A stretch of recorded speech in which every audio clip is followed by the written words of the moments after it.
warm welcome to Governance Now. This is Gitanjali Minhas and you're watching Checks and Balances. With the temperatures crossing 50 degrees Celsius, India experienced excruciating heat wave this summer, breaking records and testing resilience of millions of people to the brink. New findings by European Union's Climate Monitoring Service C3S now say that since June 2023, every month, 13 months in a row, has ranked as the planet's hottest ever since the records began. Increasing heat causes health problems and also puts pressure on cooling mechanisms like air conditioners, which emit further greenhouse gases into the atmosphere. Extreme weather events like heat waves, cold waves, cyclones, tornadoes, flooding, ocean warming, declining biodiversity, etc., are becoming increasingly common world over due to climate change. Climate change is a long-term shift in Earth's average temperatures and weather conditions caused by human activity with use of fossil fuels like coal, oil and gas, which is used in homes, offices, factories and transport. It is affecting every region of the Earth. Coupled with natural weather phenomena like El Nino and La Nina, it is resulting in weather extremities. When fossil fuels burn, they emit greenhouse gases, mostly carbon dioxide and methane into the atmosphere that trap heat. Other greenhouse gases are water vapor, nitrous oxide, ozone, and chlorofluorocarbons.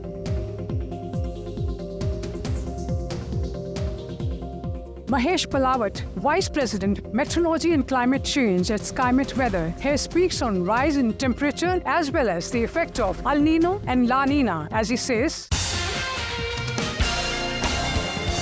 Our Earth is surrounded by a blanket of air, and we are adding layers to its blanket by infusing more and more greenhouse gases, leading to warming of air. When air warms up, heating of face, capacity of air to hold moisture is also increased. When there is more moisture in the atmosphere, it leads to development of intense cloud, vertically developed cloud, which leads to heavy downpour, which usually takes place during 4 to 5 days. It's taking place in the span of 6 hours, 8 hours, sometimes in the 24 hours, leading to flash flood and water loss. Due to climate change and global warming, erratic weather patterns are also on rise. Intensity as well as frequency of cyclones are increasing. Ice cover is melting over mountains as well as glaciers, lead to a rise in sea level, which displaces thousands of people in low-lying areas. Pollution is also increasing because the greenhouse gases are being infused in the atmosphere. Use of fossil fuel is also increasing. So it leads to increase in air pollution. Pollutants also trap the energy of sun and it further exacerbates rise in temperature.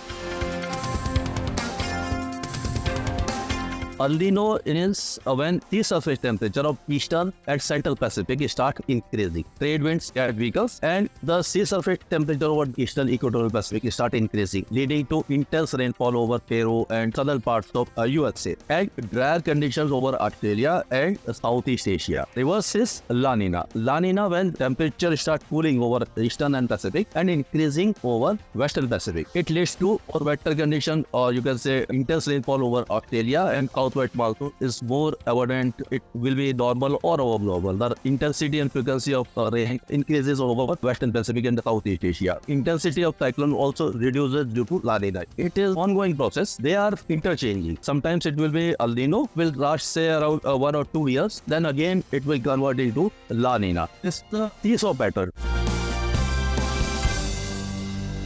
Suruchi Bhadwal, Director, Earth Science and Climate Change Division at the Energy and Resources Institute, here says, concentrations of greenhouse gases have increased in multiple folds in the atmosphere, which are trapping the outgoing solar radiation, thereby warming the Earth's surface, causing the global warming effect. It's just not about temperatures rising. It's about rainfall changes, extreme events, floods, flash flood, heat wave incidences, soil moisture conditions, humidity levels, evapotranspiration rates happening from Earth's surface. Everything has been disturbed. Ice melting, glacial melting. Entire climate system is at stake. As humans, you're living in the system. Now, this is a global issue. No country can escape from the impacts of climate change. How is dry heat affecting us? What is the impact of humidity? Kartiki Negi, lead climate impacts in science at Climate Trends, says, There are two kinds of heat waves. There's a dry heat wave and humid heat wave. Dry heat wave can also lead to some of the health issues, but the mortality rate is much lower compared to the humid heat waves. 90% of the global warming is being observed by oceans. And when oceans will absorb this amount of heat, there will be more evaporation and hence more amount of moisture and humidity levels in the atmosphere. With a high level of humidity, you can imagine the feel like temperatures must be above 50 degrees Celsius. That is beyond human survivability limit. And this impacts most to the vulnerable community. People who do not have access to cooling mechanism. There will be increase in heat stress in the coming years. There will be increase in erratic rainfall in form of extreme rainfall event. Number of dry days are increasing. Number of heavy rainfall days are increasing. And number of normal rainfall days are decreasing. India has the fifth highest reserves of coal in the world. It is also the third highest emitter of greenhouse gases after China and US. Most of its greenhouse emissions are coming from the power sector, which is coal dependent, even though the government is shifting its focus increasingly to harness renewables. International Energy Agency has projected 68% of India's electricity requirements to be coal dependent by 2026. Ashok Lavasa, former Union Secretary, Environment, Forest and Climate Change, he speaks on India's reliance on coal as well as emerging focus on renewables and says, despite all the efforts of the government, all the commitments that we've made, the reality is such that we depend a lot on fossil fuels. 70% of our electricity is still coming out of fossil fuels. The good thing is that India has actually taken the lead in harnessing renewable energy. We all heard of the International Solar Alliance, and I don't think there's any other country in the world, barring probably China, which has taken such a huge step towards installing renewable energy capacity. It is not as if India is today one of the largest emitters, but we are in the company of countries which have well developed and still they are consuming coal and emitting. The paradox in India is that our development needs are so huge and the development deficit is so large that the government needs to take all steps that are required to boost economic activity. Unfortunately, the path of economic growth that has been shown by the Western world in the last 150 or 200 years is one which is dependent heavily on electricity and energy consumption. And energy is coming out of fossil fuels. So that is willy-nilly the path which India is also following. Unfortunately, coal is found in forest areas. You can't help it.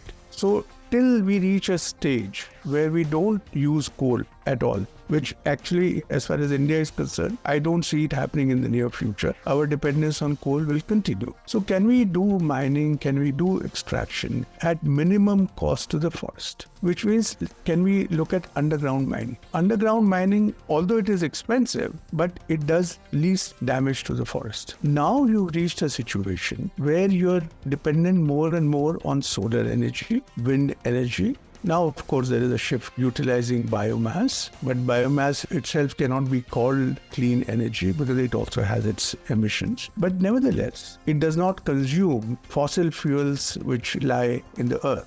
It's a double whammy for India. We cannot set up hydropower in our Himalayas because they are really fairly young mountains and the ecology is quite fragile. But if we do not increase our hydropower, how are we going to meet our power demands through renewable resources? So far, renewable energy is not capable of providing you base load. In order to cater for base load, you need technologies, storage capacities, which will enable renewable energy to become reliable and predictable. The other, of course, is that you have transmission systems which are smart enough to absorb the renewable energy. And the third is that we try and develop more and more decentralized distributed generation so that the cost which you incur on heavy duty grids, that is reduced. We have an opportunity that we build our buildings which are energy efficient, green, have the capacity to utilize solar energy and thereby not only harness more renewable energy but also lower the demand Utilization of wind funnels is very important. The materials that absorb heat and the materials which ward off heat, the glass that we use, the direction of our windows, all that matters a lot. So we need to do a major review. Since the start of industrial era, 1870 onwards, when the developed world started emitting greenhouse gases that have led to climate change that we are facing today, it also has historical accountability to curtail emissions. These countries have pledged to go net zero by 2050. Net zero or going carbon neutral means not adding to the amount of greenhouse gases into the atmosphere. India, on the other hand, which is a developing economy now, started its industrialization much later after gaining independence in 1947, has pledged to go net zero by 2070. Whether we are building roads or bridges or transportation lines, etc., planning had to take into account how we can harm the environment the least we can in India. Every city is polluted. Pollution levels in Delhi are never below 100, which cross global thresholds and standards of living conditions in which people can live. The report that was launched by Lancet said in India, 33,000 deaths a year are clearly attributed just to air quality in our cities. Air, water, climate, and land contamination, the soil health condition, these issues were not thought about in conjunction with development. And that is where we missed out. As a result, we see all the health impacts that people are observing. It's high time we turn the gears back and we start looking at, for every action that we are taking and decision that we are taking, how is it going to affect the environment, rather than the decisions being taken at random and in a rampant way, which has just no connect and respect for the environment. If you talk about Bangalore was a city of 7 lakes which were all interconnected. Today, all these lakes are being separated because of urbanization. They do not have any link with each other now. As a result, what are we witnessing? And then we blame climate change. There's an extreme rainfall. You have to also keep mindless urbanization under check. When you talk about Mumbai, July is the rainiest month. If Mumbai sees at least 3 days of triple-digit rainfall, it is normal. There have been years when July has seen more than 4 times of over 3-digit rainfall, 105, 190, 180, which is okay for that city. What is the way out for water in Mumbai? It goes to the sea. But if you see, there's a lot of encroachment on that way. And when we are blocking the way for that water to go out in sea, then what do you expect? Urban flooding. Climate change is exacerbating it in terms of there's an increased sea level. So when there's an increased sea level, there will be storm surge and the water will come in your city to a much larger extent, covering more part of land. But flooding in your city is not the role of your climate change.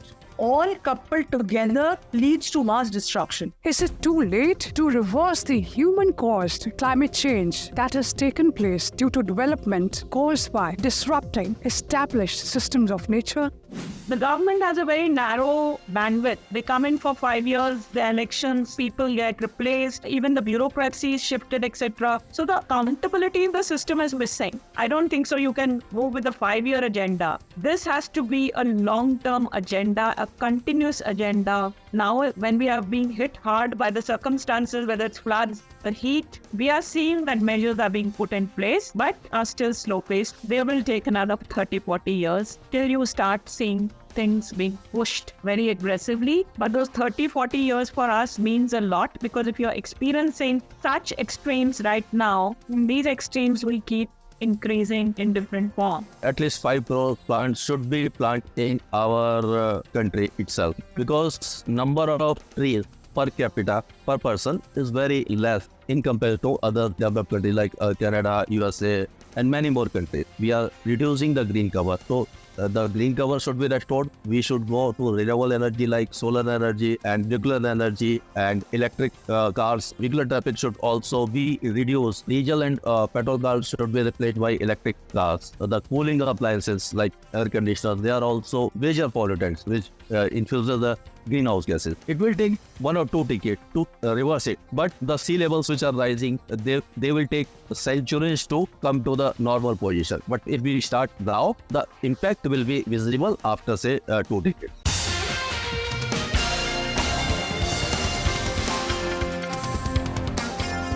Tension between development and environment has taken place all the time. We have to recognize that we are dealing with finite resources and endless exploitation, endless extraction of minerals at the cost of ruining the environment. I think this is something which we cannot afford. At the same time, I am of the view that fanaticism on both sides is not healthy. So we need to strike a balance. And we need to make a very judicious assessment of what price we are willing to pay. But unfortunately, we have got embroiled in a debate over resources. And we are not able to put together a collaborative agenda. New technologies are being tried. I have great faith in technological solutions to deal with this problem. I think it is time for us bring the nuclear energy debate back on the table, because nuclear energy is certainly green energy. It has its risk: A, safety of life; B, to misuse. Those fears or those risks are real, should be overlooked. But can we spend time and effort at developing some safeguards which take care of those concerns and enable us to utilize nuclear energy? Countries like France, 76% of their energy comes from nuclear. I don't think they have had major problems with nuclear energy. And I was a Secretary Environment when all these NDCs were drafted. India was the only country in the world which submitted 8 nationally determined contributions. And they were quite comprehensive. One of them was that we should work towards changing lifestyle so that this extravagant consumption should go down. Focus on recycling, circular economy. There have entities that have to start emerging, procuring the material from people who are interested in discarding and sending it to units or factories, industries, where possibly they can extract the important elements from it, reuse the materials from existing materials. So that recycling, circling back, etc., we don't have the system, and it's high time we start developing them. The government needs to basically give incentives, try and see if we can encourage the establishment of such centers. We have to adapt resilient policies. We have to come out with heat action plans, climate action plans. They need to be localized and catering specifically to that city. One formula will not apply to all the cities. Ahmedabad came out with heat action plan, and that was regarded as an exemplary. It was an example in IPCC report, Both with the center, the Ministry of Environment, Forest and Climate Change, and the different states that we are working with, where we are trying to tell them that you need to align things. Nobody's going to produce special budgets for you to start implementing different things, because states kept thinking this will be separate budget line item and they will get extra resources and money flowing from the center. That mentality itself is defeating. With erratic and extreme weather events becoming more and more frequent, how are we placed in terms of having advanced weather forecasting systems? Do we have the required number of experienced meteorologists?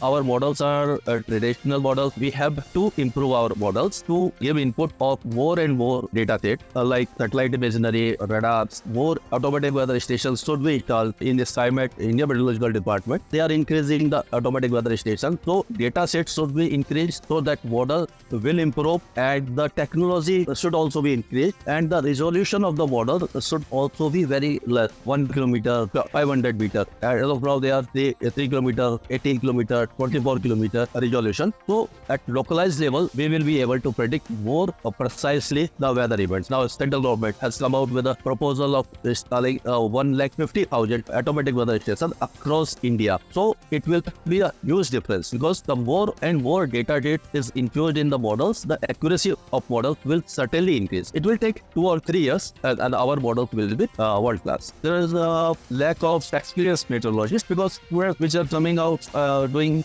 MSc Meteorology, they have no practical knowledge. In SkyMet, we have forecasters retired from Indian Air Force, and we have minimum experience is 20 years. And many of them have served Indian Air Force for 35 years and more. So they have what experience across the country. And India Meteorological Department are also very highly experienced people. Institutions imparting this type of training can make them do internship in India Meteorological Department or as a contract basis in Indian Air Force. This is not a pure science. 2 and 2 cannot be 4. It may be 5 or 3 in meteorology, because by using all the advanced technology and supercomputers, our accuracy is around 80%. 20% of time we go wrong. Thank you for watching Checks and Balances.